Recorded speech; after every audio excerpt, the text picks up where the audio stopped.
Hi everyone, this is Tony Wong and welcome to the second episode of Chatting with GotFriends. This show is being broadcasted primarily on LinkedIn, showcasing innovative trends, subject matter expertise, and things that you may just want to know from a friend. With me today is Kris Rifenburg, and we're going to be talking about being authentic. Thank you for joining me today. Kris?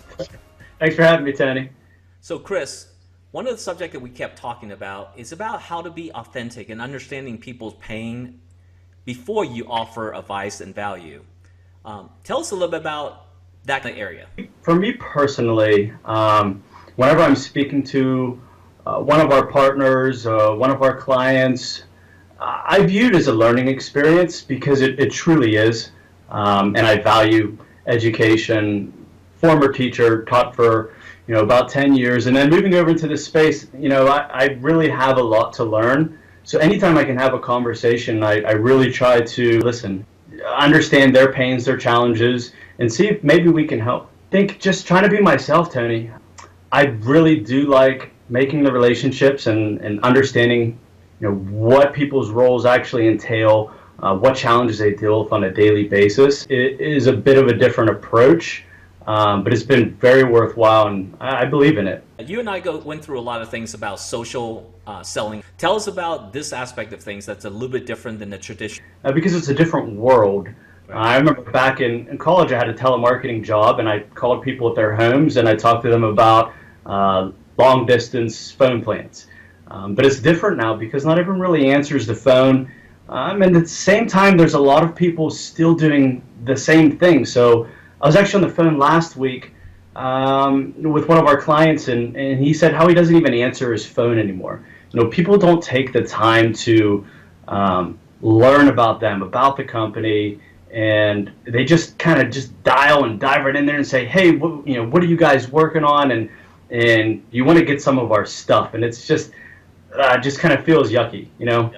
So you mean to have a better understanding of the actual situation that they're experiencing is helping you improve the discussion? I mean, just taking the time to reach out and be personal, right? Be a human, be kind, and it goes a long way. You don't necessarily want to reach out and just ask someone if they want to buy a product. Just reach out and see how you can help.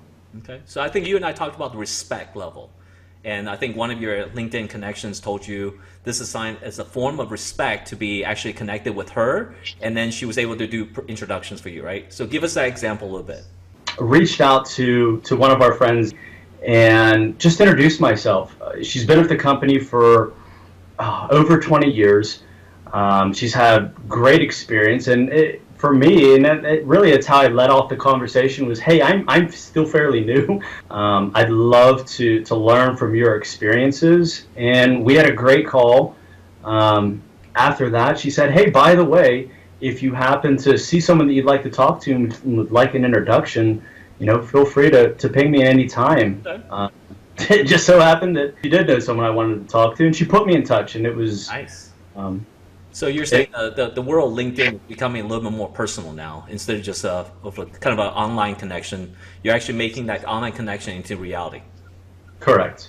Okay. Hey, so I also heard that you're a golf pro. Let's talk about that. So you actually recently changed your LinkedIn profile to say that you're perfecting for the upcoming championship. What's that about?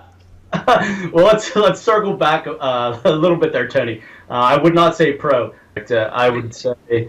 If I'm breaking 90, if I'm shooting in the 80s, I'm pretty stoked about that. But I do have a certification through the Titleist Performance Institute, and before jumping on with BMC, I did work with golf-specific clients. It was more on the physical aspect, so looking at how your body's moving and how that correlates to the swing. It was really fascinating stuff. But yes, I did. I changed my LinkedIn tagline right at the bottom that says "Training for the Champions Tour," which is the senior tour. If you're not familiar, which is I'm about to be 35 in a month, so I feel like that's enough time. I think 50 is the minimum entry age, so I feel like that's enough time for me to train and at least go for it. What are some tips that you can actually offer to kind of let people to be a little bit more authentic with the way that they engage, even on LinkedIn? One of our managers said to me, he said, "Don't you lose you." So there's something unique about you. hone in on that, because the network is massive, and you'll probably bump into someone with your same interests, and that's a good starting point. And just connect on that interest. I like to share things that I'm passionate about. Golf is one of those things, and it's an easy conversation to have. Well, cool. Thank you so much, Kris, for being on our show today. Thank you all for joining us. I hope you were able to learn something new and positive today. Again, this is Tony Huang on Chatting with GotFriends. See you next time. Thanks, guys.